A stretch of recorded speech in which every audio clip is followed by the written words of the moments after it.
யாராச்சும் இருக்கீங்களா? யாராச்சும் காப்பாத்துங்க. ஒரு சொட்டு தண்ணி யாராச்சும் கொடுங்க. யாராச்சும் எனக்கு உதவி பண்ணுங்க. யாராச்சும் இருக்கீங்களா? இப்ப வந்து விழுந்தியா கீழே? நீ பண்ணதுக்கெல்லாம் இது உனக்கு தண்டனை தான். இத்தனை நாள் எல்லாரையுமே இவ்வளவு கஷ்டப்படுத்தின. நான் சொல்ற ராணி தங்கச்சி, இனிமே நீ உன்னுடைய கோட்டுக்கு போய் நிம்மதியா உன் வாழ்க்கைய வாழலாம். இந்த பீக்கும் சாகரத நம்ம 2 பேரும் கண்ணார பார்க்க போறோம். ஆகாயத்துல மேகங்கள் எல்லாம் கருப்பாக ஆச்சு. அத பார்த்து சுந்தரவனம் காட்டுல வாழ்ந்துகிட்டு இருந்த ராணி குருவி கூடு கட்டுற வேலைய பாத்துக்கிட்டு இருந்துச்சு. அடுத்து வரப்போற மழை காலத்துல அதுக்கு பிறக்க போற குழந்தைக்காக தான் இந்த ஏற்பாடுகளை பண்ணிக்கிட்டு இருந்துச்சு.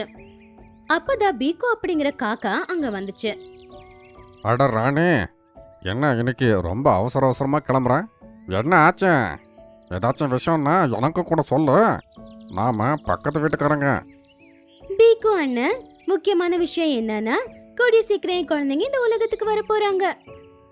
அடங்கப்பா, ஒரு நல்ல செய்தியை என்கிட்ட சொல்லிருக்க நீங்க. உங்களுக்கு தான் தெரியும் இல்லையா, மழை காலம் வரப்போகுது. அந்த மழை காலத்துல என்னுடைய குழந்தைங்களுக்காக நான் ரொம்பவும் அழகான ஒரு வீடை கட்டிக்கிட்டு இருக்கேன். அப்பதானே என் குழந்தைங்க மழை காலத்துல எந்த ஆபத்தும் இல்லாம இருப்பாங்க. ராணி, சீக்கிரமா உங்க வீடை சரி பண்ணிக்கோங்க. மழை காலம் வருது, அதனால தான். அண்ணன், நான் ரொம்ப சந்தோஷமா இருக்கேன்.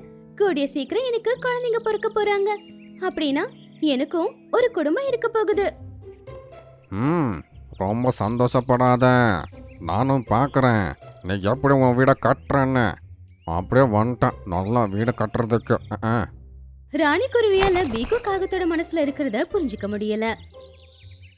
அது ஒவ்வொரு நாளும் ராவும் பகலுமா ரொம்பவும் கஷ்டப்பட்டு அதோட வீட்டை கட்டிக்கிட்டு இருந்துச்சு. ஒரு நாள் ராணி குருவி அதோட வீட்டை விட்டுட்டு தண்ணி குடிக்கிறதுக்காக வெளியில போச்சு. அப்பதான் அங்க பீகோ காகம் வந்துச்சு. யாராச்சும் இப்படி வீடை திறந்து போட்டு போலாமா? முட்டாளே, இப்ப பாரு நான் என்ன பண்றேன்னு. வந்து பார்க்கும்போது ஐயோ அம்மாமான்னு கத்தணும். அதை பார்த்து நான் ரொம்ப சந்தோஷப்படுவேன். அப்படின்னு சொல்லி பீகோ காகம் ராணி கஷ்டப்பட்டு கட்டின அதோட வீட்டை தரையில தள்ளி விட்டுருச்சு. பாவம் ராணி ரொம்பவும் கஷ்டப்பட்டு கட்டின அதோட கனவு வீடு கீழே விழுந்து நொறுங்கி போச்சு. கொஞ்ச நேரத்துக்கு அப்புறமா ராணி குருவி வீட்டுக்கு வந்து பாத்துச்சு. அதோட கூடு கீழே விழுந்து உடைஞ்சிருக்கிறத பார்த்து அது அழ ஆரம்பிச்சிடுச்சு. ஐயோ கடவுளே, யார் என்னுடைய கூட்டை இப்படி கீழே தள்ளி உடைச்சு போட்டது? ஐயோ, இப்ப நான் கூட்டுக்கு என்ன பண்ணுவேன்? கடவுளே, எனக்கு உதவி செய்யுங்க.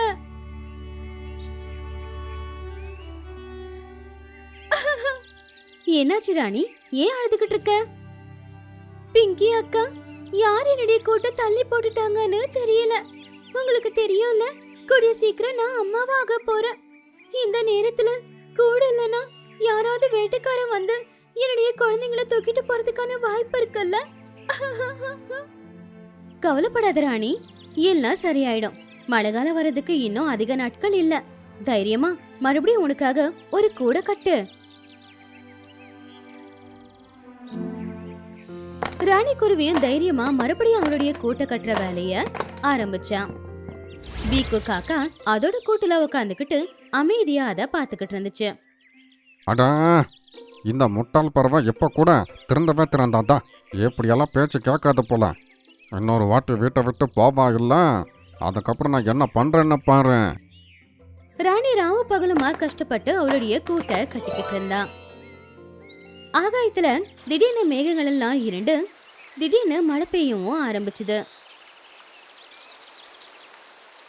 அட, என்ன இது திடீர்னு வேகமா மழை பெய்ய ஆரம்பிச்சிடுச்சு. இந்த மழையில என்னால கூடு கட்டுறது கஷ்டமான வேலையாச்சே.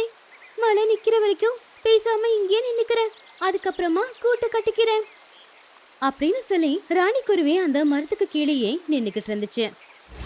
இன்னொரு பக்கம் மழை பெய்யற வாய்ப்பை பயன்படுத்திக்கிட்டு பீக்கு ராணியோட கூடு கிட்ட வந்துச்சு. இந்த ராணி நல்லா உழைக்குது போலையா? அவ்வளோ சீக்கிரமா புது விடைய கட்டுருச்சு. எப்போ என்ன பண்றேன்னு பாரு. பீக்கு அதோட கொக்கால ராணியோட கூட்டை மறுபடியும் உடைக்க முயற்சி பண்ணுச்சு.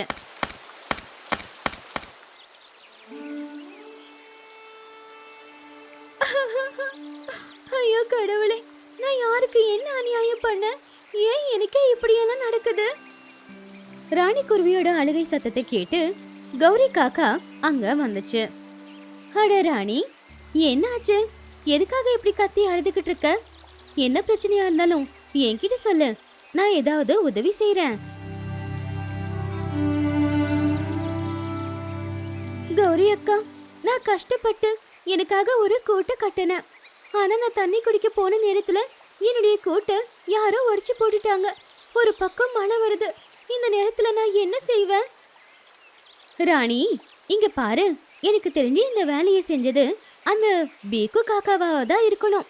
நீ ரொம்பவும் அப்பாவியா இருக்க. பீக்கு காக்காவோட துஷ்ட குணங்களை உன்னால புரிஞ்சிக்க முடியல. கொஞ்சம் புத்திசாலித்தனமா யோசிச்சு அந்த பீக்கு கிட்ட இருந்த உன்னுடைய கூட்டை காப்பாத்திக்கோ அப்படின்னு சொல்லி கௌரி காக்கா அங்கிருந்து போயிடுச்சு. ராணி குருவி மறுபடியும் அவருடைய கூட்டை சரி பண்ண ஆரம்பிச்சா. கொஞ்ச நாள்ல ராணி குருவி ஒரு முட்டைய வச்சது. இந்த தடவை ராணி குருவிக்கு சந்தேகம் பலமாச்சு. அதனால பீக்கு கிட்ட இருந்து அவ கொஞ்சம் கவனமா தான் இருந்தா. இன்னொரு பக்கம் பீக்கு காக்கா கொஞ்ச நாளா எந்த ஒரு குறும்புத்தனமும் பண்ணல அப்படிங்கறதுனால கவலையில இருந்துச்சு.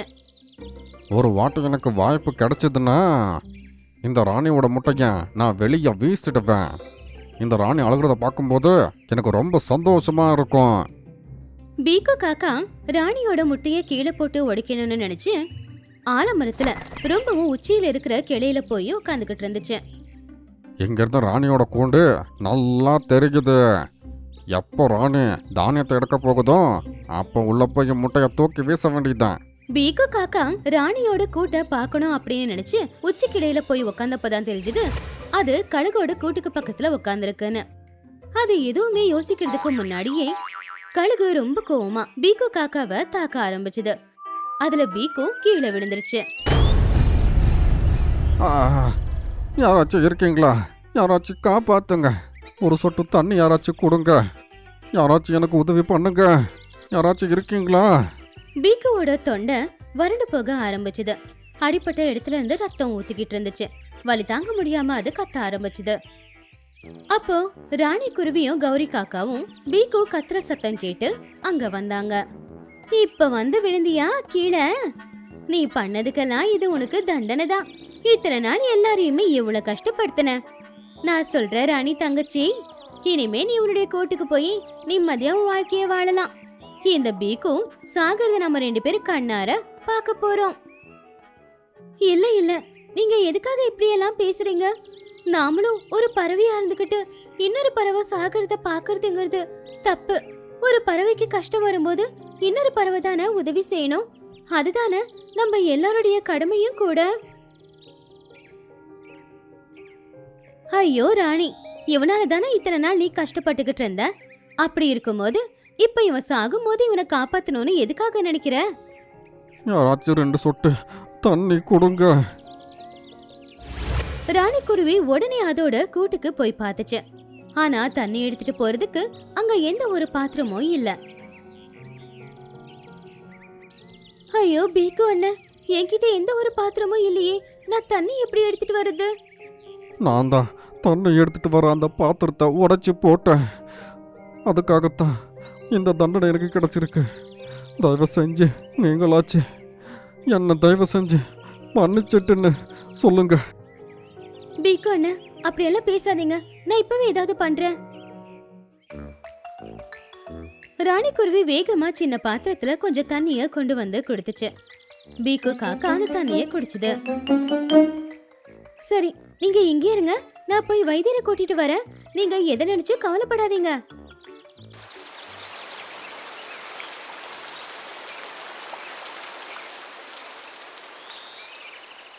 வைத்தியரை சீக்கிரம் வாங்க. பீக்கு அண்ணனுக்கு அடிபட்டிருக்கு. இங்க பாருப்பா, ரொம்ப நாட்களா மழை பேஞ்சிக்கிட்டே இருக்கு. எனக்கு வேற வயசாயிடுச்சு. இந்த மழையில போய் ஒன்றும் பிரயோஜனம் இல்லை. மழை நின்னதும் அப்போ யோசிக்கலாம். ஐயா, எனக்கு புரியுது. ஆனா பாவம் அவரு வலியால துடிச்சுக்கிட்டு இருக்காரு.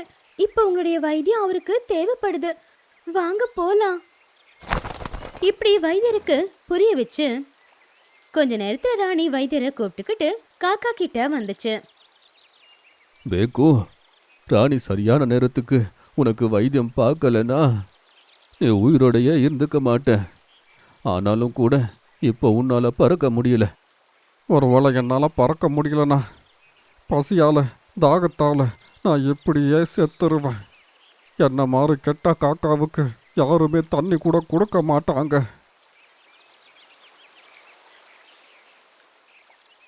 எதுக்காக பீக்கு அண்ணன் நீங்க கவலைப்படுறீங்க?